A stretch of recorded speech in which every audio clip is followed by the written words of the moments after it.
राधे राधे दोस्तों, मैं निवेदिता गौड़ स्वागत करती हूँ अपने YouTube चैनल पे आपका। तो आज है हरितालिका तीज। सबसे पहले मेरी तरफ से आप सबको हरितालिका तीज की बहुत बहुत शुभकामनाएं और आप सभी के जीवन में रंग भरे रहें। आप ऐसी पूजा पाठ हमेशा करते रहें और आपका हमेशा शुभ रहे, यही कामना है मेरी। तो आज हमारे यहाँ बन रहा है तीज का प्रसाद। मैंने नहा लिया है, नहा धो करके भगवान जी को चढ़ाने वाला, शिव जी पार्वती माता को चढ़ाने वाला प्रसाद बन रहा है। और ये जो प्रसाद है हमारे यहाँ बनता है मैदे के पापड़, मतलब पूड़ी होती है, बट वो थोड़ी सी पापड़ के शेप में बनती है, तो उसे हम लोग मैदे का पापड़ ही बोलते हैं। और पुआ बनता है हमारे यहाँ, फल चढ़ते हैं, यही सब है, मिठाई चढ़ती है। तो हमने यहाँ पे इसकी सब तैयारी हम कर रहे हैं। फटाफट नहा लिया है मैंने और सिंदूर लगाने से पहले हम सर धो लेते हैं। उसके बाद फिर हम सर नहीं धुलते, क्योंकि कहते हैं ना जो शुद्ध और साफ होकर के स्नान करके ही हमें मतलब बनाना चाहिए प्रसाद। तो हमारे यहाँ मतलब बहुत से लोग कहते हैं ना कि आज के दिन सर नहीं धोया जाता है, तो हम लोग स्नान मतलब जब करते हैं सिंदूर लगाने से पहले, तो हम मतलब जल से धो सकते हैं। उसके बाद फिर हम सिंदूर लगाने के बाद नहीं करते हैं। तो अभी मैंने ये पुआ का आटा मैंने जो है सान के अच्छे से रख दिया है मोइन डाल के, क्योंकि मुलायम सा चाहिए होता है ना, अच्छा। बहुत कड़े कड़े पूरे सब लोग नहीं खा पाते हैं और घर के बुजुर्गों का भी ध्यान रखना पड़ता है, तो हम उसमें मोइन डाल के मीठा पुआ बना रहे हैं। और ये हमारी पूड़ियाँ हैं छोटी छोटी मैदे की, मतलब मैदे के पापड़। ये हमारे यहाँ मेन प्रसाद चढ़ता है और पूरा श्रृंगार का सामान जो भी आपके पास है वो भी चढ़ता है भगवान जी को। और मैं बताऊं, मेरे मायके में ना क्या होता था कि तीज में काली चूड़ियाँ भी चढ़ती थी, पता नहीं क्यों। कभी जब छोटे थे हम लोग पूछते नहीं थे, बस जो होता था वो एक्सेप्ट कर लेते थे। लेकिन अब सोचते हैं, क्योंकि वैसे हमारे यहाँ शादी में कभी भी काली साड़ी या काले रंग की चीज़ नहीं चलती है। चूड़ियाँ तीज में मैंने देखा कई जगह काली चढ़ती हैं। वैसे हम लोग यहाँ पे अपने ससुराल में लाल चूड़ी चढ़ाते हैं, और मायके में हमारे यहाँ काली और लाल दोनों ही चढ़ती थी। क्यों पता नहीं क्यों, सबके यहाँ का रिवाज अलग अलग होता है, सबके कारण होते हैं। क्योंकि ऐसे बोला जाता है कि काले रंग का नहीं होता है। मेरी शादी में एक भी काला कपड़ा नहीं आया था, लेकिन तीज में काली चूड़ी पता नहीं क्यों चढ़ती थी, मुझे नहीं पता, मैंने पूछा ही नहीं कभी। बस जो होता था उसको एक्सेप्ट करते थे हम लोग। और भगवान जी का होता, मैंने कई जगह देखा चढ़ती है, मैंने पूछा है बहुत बहुत लोगों से। आप लोग बताइए, आप लोग के यहाँ क्या होता है? हमारे यहाँ तो अभी तो हम पूरे सुहाग का सामान चढ़ाएंगे तीज का। अब ये मैदे की पूड़ियाँ बन रही हैं धीरे धीरे। और अगर ना हम इनको एकदम ज़्यादा मीडियम आंच से ज़्यादा करेंगे ना, तो ये पूड़ियाँ बन जाएंगी पूड़ी जैसी, फूल फूल के। और हमें इसे दबा दबा के पापड़ की तरह बनाना है, तो हम उसको वही पतला पतला कर रहे हैं। और हल्का सा करना, आप चाकू से छेद कर दीजिए ना, और जैसे आप मठरी बनाते हैं ना, तो ऐसे कर दीजिए ना, तो फिर आप ये पापड़ जैसे ही बन जाते हैं। आपके प्रसाद में क्या चढ़ता है? अधिकतर हमारे मायके में मिठाई ज़्यादा चढ़ती थी, फल फ्रूट मिठाई, और यही इसको अलग से नहीं बनाया जाता था। और इसी के हमने देखा चने चढ़ते हैं, चना। और नीराजल व्रत हम लोग रहते हैं, अगले दिन हम सुबह जब इस व्रत का पारण करेंगे तब हम जल ग्रहण करेंगे। और ये जो प्रसाद हमने चढ़ाया है कल सुबह के समय ही हम इसको लेंगे और खाएंगे। इसी से हम अपना व्रत तोड़ेंगे। और बहुत से घरों में अलग तरीके से होता है, कई लोग चाय पानी करके भी करते हैं, और ठीक भी है, जिसका अपना शरीर चल सके उतना ही करना चाहिए। भगवान कभी नहीं कहते हैं कि आप मतलब पूरी तरह भूखे रहिए और करिए तभी मैं आपको कोई फल दूंगा। अपनी अपनी श्रद्धा और भाव होता है, जितना आप निभा सकती है उसको सच्चे मन से करिए, जो भी आप कर सकते हैं। और कोई दिक्कत नहीं है अगर आप लोग जल खा पीते हैं या फिर चाय पी करके रहते हैं, तो अपने शरीर का भी ध्यान रखना है, सच्चे मन से निभाना है, और जितना आपका शरीर कर सके उतना ही हमें एक्सेप्ट करना चाहिए और करना चाहिए। इसमें कोई दिक्कत नहीं। ये देखिए, ये पोहे वाला आटा है मीठा, उसको मैंने पहले मोइन डाल के घी का और चीनी के पानी से सान के रख दिया है। गुड़ के भी बनते हैं, मैदे के भी बनते हैं, लेकिन हमने आटे के पोहे बनाए हैं। और आटे का ही चढ़ता है, ऐसे हमारे यहाँ रदाई में चढ़ता है पूड़ी और आटे का हलवा। लोग सूजी का बनाते हैं, हमारे यहाँ आटे का चढ़ता है। बॉस के यहाँ देखिए, आपने देखा होगा वो ऐठी गुठी है ना, वो जो बनते हैं वो भी बड़े अच्छे लगते हैं, मीठे मीठे, मुझे बहुत अच्छे लगते हैं। यहाँ पे नहीं बनता मेरे यहाँ, मुझे बड़ा अच्छा लगता है। और किसी के से प्रसाद आता था तो मैं सबसे पहले वही खाती हूँ। गोल गोल से लड्डू जो छोटे छोटे आटे के बनते हैं ना, बड़े मीठे मीठे अच्छे लगते हैं, टेस्ट लगते हैं उसमें। और अब ये पूड़ियाँ बन रही हैं, जोड़े से चढ़ाई जाती हैं भगवान जी को, पार्वती माता को, गौर माता को, और शिव जी को और गणेश जी को, उनकी भी पूजा होती है। सबको हम ये चढ़ा रहे हैं। और आज का सब लोग बता रहे थे पूजा का समय सुबह का है, दिन का 1 बजे तक रहेगा, कोई बता रहा है शाम का रहेगा। इतना कन्फ्यूज़न हो जाता है, पहले कभी नहीं था। हम लोग शाम को 6:30-7 बजे के करीब पूजा करने बैठते थे, 8 बजे तक हमारी पूजा हो जाती थी, आरती हो जाती थी। लेकिन अब ये पता चला कि आज दिन का है मुहूर्त।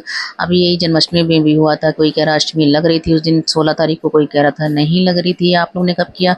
मैंने तो 16 तारीख को किया है। और हम तो इतने लकी थे कि हम 16 तारीख को हम भगवान जी के पास ही थे, वृंदावन में बांके बिहारी जी के पास।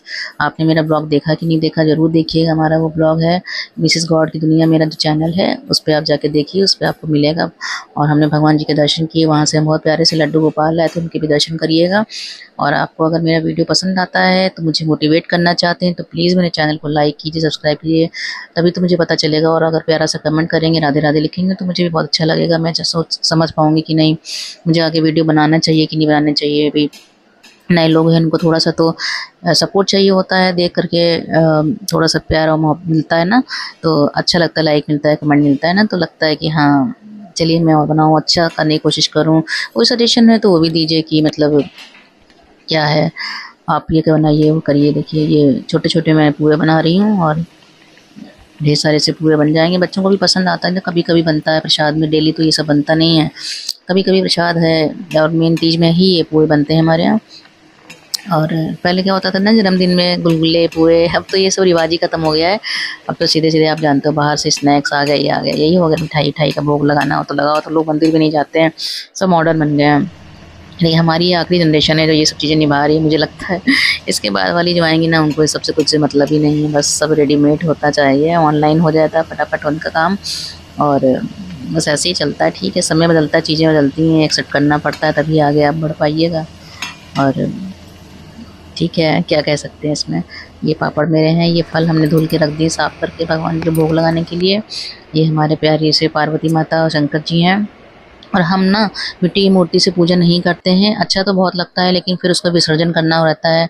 यहाँ तो ना मुझे साफ जल हो या नदी नहीं मिलती जहाँ मैं जाऊँ करूँ। आप जानते हो ना, गोमती में भी सब जगह लग गए हैं बैरल, तो वहाँ पे भी नहीं। ऐसे मूर्ति कहीं भी पेड़ के नीचे रख के चले आओ, है ना, कहीं नाली के किनारे कहीं लोग रख के चले आते हैं, बड़ा खराब लगता है। मंदिर के बाहर रख देते हैं तो ऐसा लगता है भगवान जी को उठा के फेंक दिया है। तो वो काम मत करो ना जो आप निभा ना पाओ। तो मैं ये जो मूर्ति होती है ना, शिव जी की तस्वीर, ये शिव पार्वती जी की माता की, मेरी सास भी इसी से करती थी, ऐसे ही उनके पास तस्वीर थी, और हम भी ऐसे ही करते हैं। मैं कभी भी मिट्टी की मूर्ति नहीं लाती हूँ, विसर्जन नहीं कर पाते हम उसको ठीक से, तो फिर लाने की कोई मतलब नहीं बनता। जो कर सकता है उसके लिए बिल्कुल ठीक है, करिए, कोई दिक्कत नहीं। लेकिन मुझसे नहीं निप पाता है, क्योंकि फिर हमारे ऐसे ही रखा रहेगा, विसर्जन नहीं हो पाता है, रखे रह जाता है। इसलिए हम मिट्टी की मूर्ति नहीं लाते हैं, और हम तस्वीर से ही कर लेते हैं। श्रद्धा होनी चाहिए, भाव होने चाहिए। और ये माता पार्वती और शिव जी हमारे पास हमेशा रहते हैं, तो कोई प्रॉब्लम भी नहीं होती है इसके। हम अब ये मैं हल्दी का टीका लगा करके उनको, और चंदन का टीका लगा दे रही हूँ। हल्दी एप्पल लगाया जाता है, जल से मैंने इनको स्नान करा दिया और अच्छा छिड़क दिया। ये हमारी चूड़ियाँ रखी हुई हैं, और इतनी बरसात कल हो रही थी, मैं कल तैयार हुई जाने के लिए, और मैं चूड़ी नहीं लेके आई। मुझे इतना अफसोस हुआ कि शाम को मैं सोचा था जाकर लेके आऊँगी, और वो पहले से ला के नहीं रखती हूँ। तो मैं जैसे निकलने को, इतनी बारिश, रात के 11 बजे तक बारिश होती रही, हम नहीं जा पाए। मैं इतनी परेशान थी क्या होगा। फिर मैंने सोचा मैं ऑनलाइन मंगा लूँगी, तो ऑनलाइन मैंने इसको सब किया। वही चूड़ी जो 50 रुपये की मिलती है वो 200 150 की, फिर भी मैंने कहा मंगा लेती हूँ, पूजा का सामान है, और आउट ऑफ स्टॉक दिखा रहा था ब्लिंकिट पे। तो फिर मैंने कहा अब मैं क्या करूँ, मैं कैसे चढ़ाऊँ सुहाग का सामान। भाई तो मुझे ध्यान आया, मेरे पास नई साड़ी का सब सेट रखा था मैंने बनवा के, मैंने बिल्कुल पहना नहीं, साफ़ सुथरा ऐसे ही। तो वो चूड़ी मैंने चढ़ाई, ये साड़ी भी नई है सब। तो मैंने भगवान जी को सिंदूर साड़ी सब रखा था नया, मतलब यूज़ किया हुआ नहीं था, तो वो हम चढ़ा सकते हैं, तो हमने वही सब लेके चढ़ा दिया। चूड़ियाँ मैंने खरीदी थी, हाँ रेड नहीं है ये बात ज़रूर है, लेकिन भगवान से क्षमा मांग लिया भाई कि मैं नहीं ला पाई, और ऑनलाइन भी नहीं मिल रहा है, तो हमने कहा ये कर लिया। भगवान की कथा मैंने कह ली है, और सब कुछ पूजा कर ली है, आरती कर रही हूँ मैं। और देखिए ना, पूजा करते समय मैं सारा वीडियो तो नहीं बना सकती, क्योंकि फिर पूजा में मन नहीं लगता है। कथा होती ना, आपको तो मालूम है, हरितालिका जी की पूजा की, तो वो मैंने कर ली है। माफ़ी चाहती हूँ, पूरी पूजा नहीं दिखा पाते ना, क्योंकि फिर पूजा में मन नहीं लगता। कथा क्या नहीं रहती है, अक्षत दे के हाथ में। और आपको पता ना कि हरितालिका में का मतलब होता है क्या होता है, और माता जी को कैसे उनकी सखियों ने हर लिया था, इसलिए उस व्रत का नाम हरितालिका पड़ा था, क्योंकि वो भगवान शिव जी से विवाह करना चाहती थी, और उनके पिताजी ने विष्णु भगवान से विवाह कर दिया था। तो फिर वो उन्होंने कैसे कैसे कठिन कठिन व्रत किए, उपवास के, कितने हजारों सालों तक तप किया, तब जाके उनको शिव जी प्राप्त हुए। और यही कथा हरितालिका जी की है। और भगवान हमसे आशीर्वाद देते कि हम भी अपने सुहाग को ऐसे ही पाएँ, और उनकी लंबी आयु की मनोकामना कर सकें, पूर्ण कर सकें। निराहार और बिना जल ग्रहण करें हम ये सब करते हैं पूजा पाठ। सभी की पूजा सफल हो, यही मेरी मनोकामना है। और सभी हर साल शुभ पर्व को मनाएं। और बस यही आपसे निवेदन है कि मेरे चैनल को सब्सक्राइब कीजिएगा, लाइक कीजिएगा, कमेंट कीजिएगा। हाँ, मैंने जो तीज लुक लिया है वो कल वीडियो आ चुका है मेरे दूसरे चैनल किस और डिश विथ निवेदिता में, और आप जाकर देख सकते हैं कि जो मैंने उसमें लुक लिया है, रेड वाली साड़ी जो मैंने पहनी है मेरी शादी की सोहा वाली साड़ी है।